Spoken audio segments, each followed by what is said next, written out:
I don't know if you remember, but back in October of 2010, the world watched breathlessly as 33 miners in Chile began to emerge from a collapsed mine where they had been trapped for 69 days.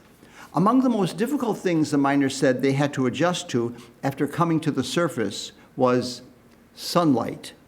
Having been in the dark for over 2 months, some miners said that sunlight felt like needle pricks in their eyes. Surprisingly, over time, we can accommodate ourselves to darkness, even complete darkness. Now, you can experience this accommodation if you go to Cologne, Germany, and make a reservation at a small eatery there called Unsichtbar, literally translated as the invisible. It gets its name because it is run by the blind. Here, patrons enjoy wine, cuisine, and conversation in pitch dark. Even the glow of a mobile phone is not permitted in this establishment. Diners are attended by blind waiter guides who describe the food both in terms of its preparation and its location on the plate. Now, since opening in 2002, Unsichtbar now has branches in several other cities, including Berlin and London. These restaurants have given people with sight the experience of what it means to be blind. And while after a while, patrons say they can accommodate themselves to the lack of sight and even begin to feel comfortable with the experience. How often in life do we allow ourselves to be compromised and choose to remain in the dark? As St. Paul says, we are children of the light, but we prefer darkness. The scriptures are all about reversals, especially of sight, of being able to see beneath the surface, to see with the heart rather than just with the eyes. As the fox tells the little prince in Antoine Saint-Exupéry's story, The Little Prince, it is only with the heart that one can see rightly. What is essential is invisible to the eye. The Bible is filled with examples of how precisely true this is. In the First Testament, when Samuel comes to anoint the son of Jesse as king of Israel, he is amazed that none of Jesse's strapping, handsome older sons are the ones that God has chosen. Rather, he is surprised to find out that it is David, the runt of the litter, who has been called in from shepherding the flock, who is the chosen one. The Gospels contain even more examples of how first impressions based on what we see are so misleading. God choosing a simple, poor peasant girl to be the mother of his son, and Jesus choosing his ragtag group of disciples, all without resumes, are two prime examples.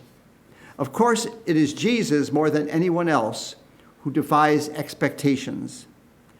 And while this is consistent throughout all of the synoptic Gospels of Matthew, Mark, and Luke, it is in John's writing that it is seen most clearly. John is among the most poetic of the authors of the Bible. He's not interested, as are the other evangelists, in giving objective details of Jesus' life or telling more facts about who Jesus is. It has been said that the use of metaphor is a sign of intelligence. But for John, the understanding of metaphor is a sign of faith.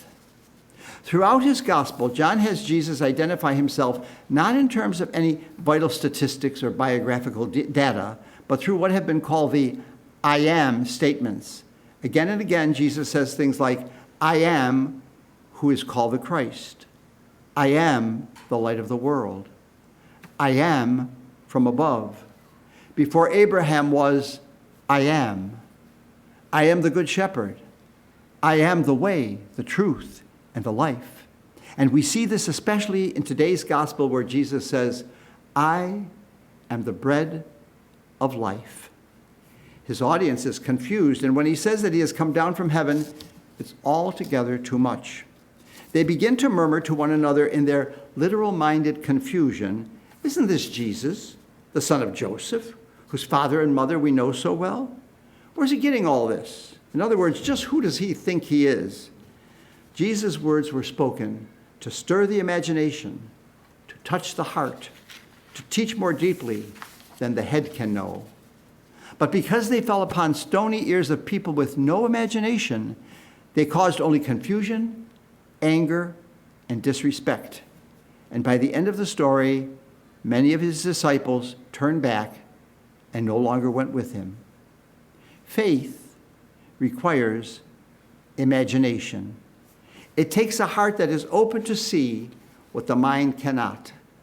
As the famous preacher William Willimon says, faith in Jesus is not so much something to be measured or calculated. It isn't an algebraic equation with so many miracles equaling so much of a Savior. It isn't a matter of knowing Jesus' parents or discovering his historic identity. Faith is trusting in the poetry that says Jesus is more than you can wrap your mind around.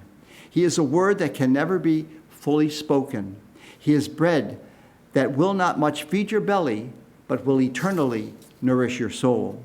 In other words, faith resides not so much in the head as in the heart, in the seat of the imagination. As St. Paul tells us, we walk by faith and not by sight.